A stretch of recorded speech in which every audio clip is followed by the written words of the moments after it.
and accuses him of putting his re-election prospects above the interests of the country. North America correspondent James Glenday reports from Washington. For 17 months, John Bolton was at Donald Trump's side as major national security decisions were made. He says what he saw left him disturbed, and he's come to this conclusion. I don't think he's fit for office. I don't think he has the competence to carry out the job. There really isn't any guiding principle that I was able to discern other than what's good for Donald Trump's re-election. He claims the president pleaded for China's help to win a second term in November, urging it to buy more wheat and soybeans to help boost his standing in key rural states. Mr Bolton believes meetings with North Korean dictator Kim Jong-un were mostly theatre, suggests Mr Trump seemed unaware the United Kingdom was a nuclear power, and says before meeting Russia's leader Vladimir Putin, the president asked if Finland was kind of a satellite of Russia. I think Putin thinks he can play him like a fiddle. I think he sees that he's not faced with a serious adversary here. And he works on him, and he works on him, and he works on him. The Commander-in-Chief hit back at the allegations on Twitter, calling the book a compilation of lies and made-up stories, claiming Mr Bolton is just trying to get even for firing him like the sick puppy he is. He's doing it for the money, that's pretty clear. And my view is it's the Washington swamp's equivalent of revenge porn. If you were taking a lie detector test between Donald Trump and John Bolton, I would put my money on the veracity of John Bolton. This White House has endured several scathing books, interviews and articles from former leading officials, but this one comes at a bad time. The president's still under enormous pressure over his handling of the pandemic, and his team is desperately trying to kickstart his re-election campaign.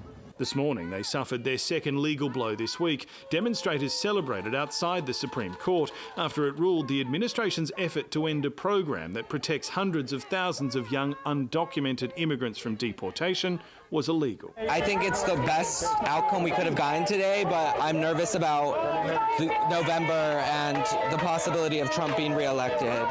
The president described recent court decisions as shotgun blasts into the face. There are already 2 Trump appointees on the Supreme Court, and he's called for more new justices, declaring Conservative court appointments were a major reason to vote for him in November.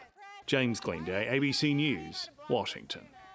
To the day's finance news now with Sue Lannon. And Sue, the minimum wage has increased. Yeah, we've seen a pay rise for the lowest paid workers, so it will start for some people from July the 1st, so it's $13 an extra a week. Kirsten. So the Fair Work Commission raised the minimum wage by 1.75% to $753.80. That's before tax. And the rise came despite many business groups calling for no increase because of the coronavirus pandemic.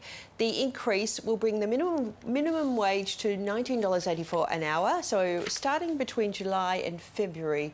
In awards, here is the president of the Fair Work Commission, Ian Ross, explaining the decision.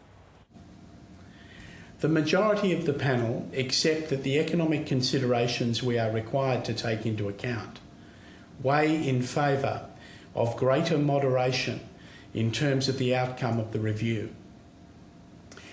The shock to the labour market warrants more weight being given to the potential impact of increasing minimum wages on hiring and re-employment.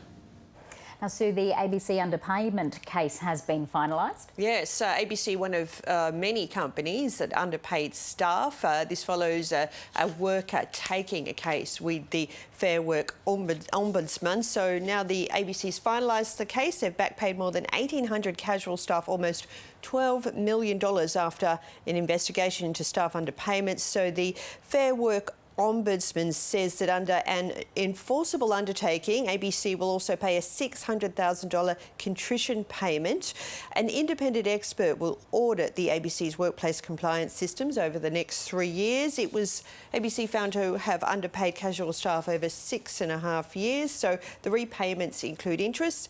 The amount of underpayments to staff ranged up to $180,000. How are the markets doing today, Sue? Yeah, it started off better than expected, but the market's run out of steam in afternoon trade. Let's have a look at the numbers. The All Ordinaries Index is up about 0.4%. just a correction. We've just had market's just gone steady, so it's lost all of the gains today. Tech stocks, though, have been performing very well today. Now, top movers going up. WiseTech, a technology firm, the payments firm NEXTDC is higher, and Avita Medical also higher. Going down today, Perpetual, CSR and Parenti Global. Now, the Australian dollar is weaker from yesterday's close. It's been trading around 68.6 US cents. The Japanese yen is weaker. It's weaker against the Japanese yen, the euro, the British pound and the New Zealand dollar. Now, in Asia, it has also been actually quite a good day. The Nikkei is higher in Japan. The Hang Seng in Hong Kong is weaker. The New Zealand market is up and the Shanghai market is down. Now, in the US, it was a bit of a mixed night. The Dow Jones Index was down 40 points. The S&P 500 and the NASDAQ rose. Well, let's have a look at commodities now. Spot gold prices are a bit higher. Oil prices also rallied as OPEC is talking about sticking to production cuts, and that's finance. Thanks, Sue.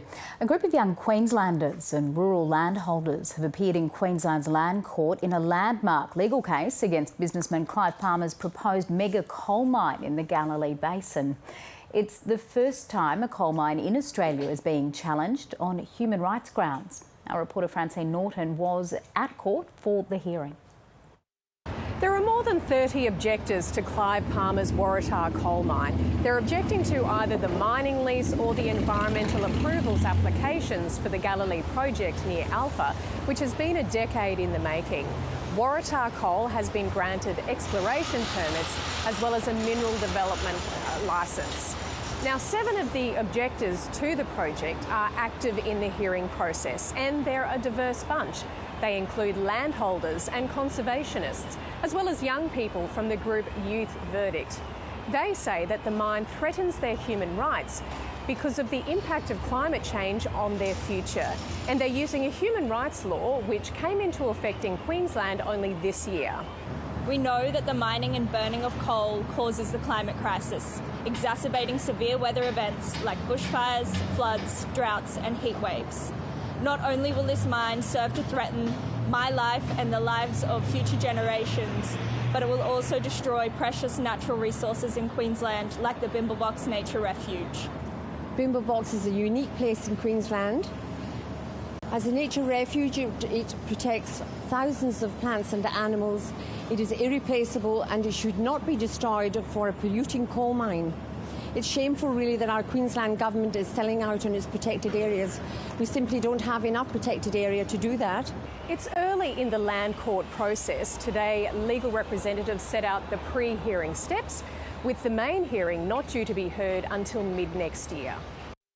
Britain is scrapping plans to launch its own coronavirus contact tracing app because of technical problems. It says it will now work on building one using technology supplied by Apple and Google. The government's app had been undergoing trials and was expected to be rolled out across the UK last month. All eyes were on the Isle of Wight for the trial of a smartphone app which was set to be rolled out across England and play a central role in charting and curbing the spread of coronavirus. There was even an official publicity video. The NHS COVID-19 app lets you know quickly if you've come into contact with someone who has symptoms. But technical issues were revealed in the trial. It was supposed to trace and alert contacts of people who tested positive, but proved not to be effective on all devices. Now it's back to the drawing board with more research to be carried out using different smartphone technology. You had said that the smartphone app would play a central role in testing and tracing. It's now been delayed. When do you think the app will be involved in identifying and tracing contacts? We are working on it, is the answer. We're not going to put a date on it, I'm afraid, because I'm absolutely determined that whilst this technology can help, it's got to be working effectively. Very different from what was said to Isle of Wight residents last month. I have a simple message. Please download the app to protect the NHS and save lives. It now won't be launched till the autumn at the earliest, perhaps only for booking tests and reporting symptoms, and possibly never for full contact tracing. The focus now will be on human tracing. If someone tests positive, they'll get an email or phone call asking for details of people they've recently met up with. Since it was launched in England in late May, details of more than 14,000 people who tested positive were put into the system. Of those, around 10,200 were reached and asked to provide contacts, just under 3/4 of the total. As lockdown has eased, the amount of calls that I've seen sort of over the last few days have increased in terms of the amount of contacts that they're giving me. So, for example, previously I might have had only, let's say, 3 or 4 people that they've actually been in close contact with. That's now doubled to maybe 7 or 8. But some others who have to follow up the contacts and wish to remain anonymous say they've had little to do. I went live on the 30th of May. In that time, I have dialed 2 numbers and they were both no answer. I've had no other calls since then. You've been identified as a close contact of someone who has COVID-19. In Scotland, more than 700 contacts were traced up till the first week in June. As in England, this will be the way forward for now, rather than with smartphone technology. Time to check the national weather now with Graham.